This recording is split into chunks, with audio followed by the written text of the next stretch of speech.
Assalamualaikum warahmatullahi wabarakatuh. Hai, halo semuanya, ketemu lagi bersama saya masih di Kita Film, channel yang membahas alur cerita film dari dalam ataupun luar negeri.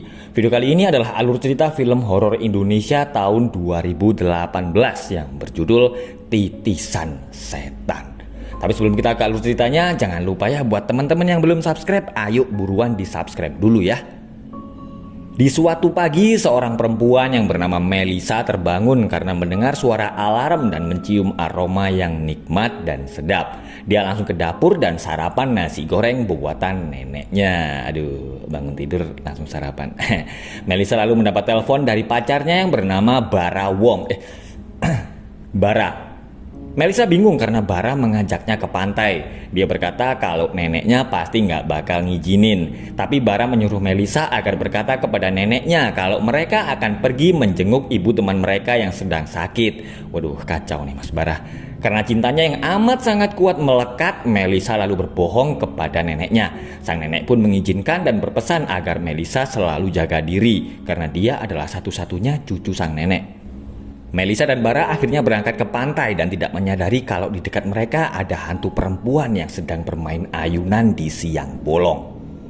Bara sangat senang karena Melisa mau diajak ke pantai meskipun harus membohongi neneknya. Melisa berkata kalau dia melakukan itu demi cintanya kepada Mas Bara. Berhubung hari sudah makin gelap, Melisa lalu mengajak Bara pulang. Tapi Bara berkata kalau tadi ayahnya menelpon dan menyuruhnya untuk mengecek villa mereka. Dan ternyata hantu perempuan tadi juga ikut rekreasi ke pantai. Hari sudah malam dan mereka berdua baru sampai di villa. Saat Bara menyalakan lampu, ada sosok misterius yang melihat Melisa dari dalam villa. Bara akan mengecek ruangan dan menyuruh Melisa menunggunya di ruang tamu. Sementara itu, ada tangan misterius yang memotong kabel mobil. Bara dan Melisa pun akhirnya tidak bisa pulang karena mobil tidak bisa dinyalakan. Bara kemudian menelpon penjaga villa untuk meminta bantuan agar dia dan Melisa bisa pulang. Tapi penjaga villa berkata kalau montir baru bisa datang besok pagi. Mendengar itu, Melisa langsung kebingungan karena takut dimarahi neneknya. Bara berkata kalau mau tidak mau mereka berdua malam itu harus nginep di villa. Melisa akan tidur di kamar atas, sementara itu Bara tidur di kamar bawah. Tapi bukannya segera tidur, Bara malah ngajak berenang. Aduh, masuk angin tuh ntar malam-malam berenang.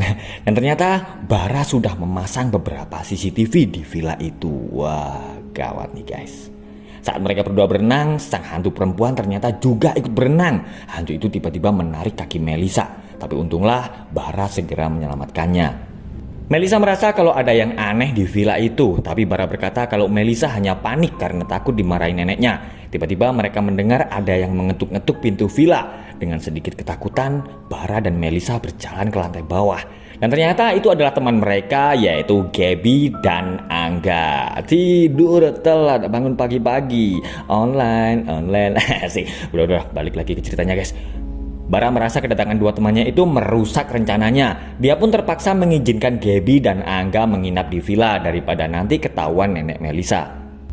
Melisa sedang di dapur untuk membuat makan malam. Tiba-tiba dia mendengar ada suara perempuan seperti bernyanyi lagu Seriosa. Melisa dan Bara terpaksa gagal makan malam karena makanan mereka sudah disikat sama Gaby dan Angga.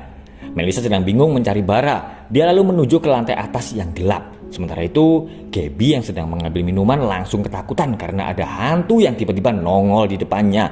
Melisa kemudian datang dan mereka berdua lalu bertengkar. Melisa nggak suka dengan rencana Gaby yang akan memberitahu neneknya jika dia tidak boleh menginap di villa.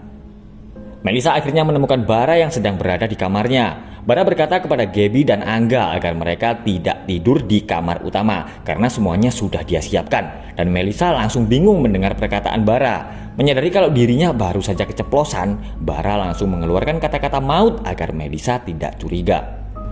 Gaby lagi-lagi mengancam kalau dia tidak boleh tidur di kamar utama, dia akan memberitahu semuanya ke nenek Melisa. Akhirnya mau nggak mau, Bara terpaksa menuruti kemauan Gaby. Di kamar, Gaby menemukan cambuk dan borgol di dalam laci. Aduh, Gaby langsung mengambil inisiatif untuk mencoba cambuk dan borgol itu. Wadidaw. Nah, saat Gaby dan Angga bersiap-siap akan melakukan pertempuran, listrik tiba-tiba mati dan hantu perempuan itu tiba-tiba muncul. Gaby langsung ketakutan dan mengajak Angga segera keluar dari kamar. Angga membawa kunci borgol karena dia ingin ngerjain Bara. Kacau nih. Begitu mendengar cerita Gaby, Bara langsung ke kamar dan dia marah-marah karena melihat cambuk dan borgolnya sudah ada di kasur. Hantu perempuan itu juga mengganggu dan menyerang Angga di kamar mandi. Gaby dan Angga yang sama-sama ketakutan akhirnya memutuskan akan pergi dari villa itu. Tapi di tengah jalan, hantu itu masih mengikuti dan membunuh mereka.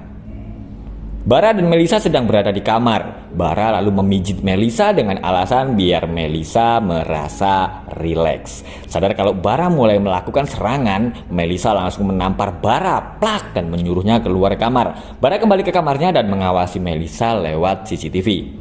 Saat Melisa sedang tidur, Bara masuk ke dalam kamar dan memasang kamera. Begitu kamera sudah on, dia mengambil borgol dan siap memulai serangan maut. Melisa lalu terbangun saat Bara menyerangnya. Dia panik dan ketakutan karena tangannya diborgol. Tiba-tiba hantu perempuan itu muncul dan melempar Bara. Bara makin bingung saat tahu kalau kunci borgol telah hilang. Dia lalu melihat ada bayangan perempuan dan segera mengejarnya. Bara berpikir kalau itu adalah Gaby. Hantu perempuan itu lalu menyerang dan menarik kaki Bara sehingga Bara terjatuh dan pingsan. Melisa menggunakan jepit rambutnya dan berhasil membuka borgol. Wih, kayak MacGyver nih. Melisa keluar kamar dan menemukan Bara dalam keadaan pingsan. Hantu perempuan itu ternyata sedang duduk di meja makan sambil bernyanyi tak lilo lilo lilo likum. Melisa sangat ketakutan dan hantu itu masuk ke dalam tubuh Bara. Melisa masuk ke dalam kamar Bara. Dia lalu terkejut saat melihat ada banyak foto dan video cewek korban dari kelakuan Bara yang psikopret.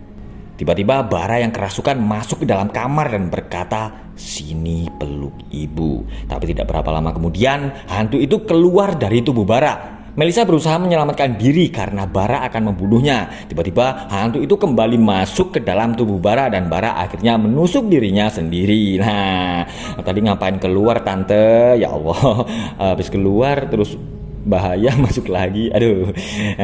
Ternyata hantu perempuan itu adalah arwah ibu Melisa. Saat Melisa masih bayi, ibunya berjanji akan selalu melindungi Melisa dimanapun dia berada. Dan di film ini tidak dijelaskan juga kenapa ibu Melisa meninggal sampai menjadi arwah penasaran. Dan film pun berakhir. Sekian dan terima kasih. Nah, oke guys, itulah tadi alur cerita dari sebuah film horor Indonesia yang berjudul Titisan Setan. Bagaimana nih menurut kalian? Serem gak? Tulis kolom komentar ya gimana film ini. Terima kasih sudah menonton, semoga jelas dengan alur ceritanya, semoga terhibur, dan jangan lupa buat yang belum subscribe, ayo buruan subscribe. Sampai ketemu di alur cerita film berikutnya. Wassalamualaikum warahmatullahi wabarakatuh.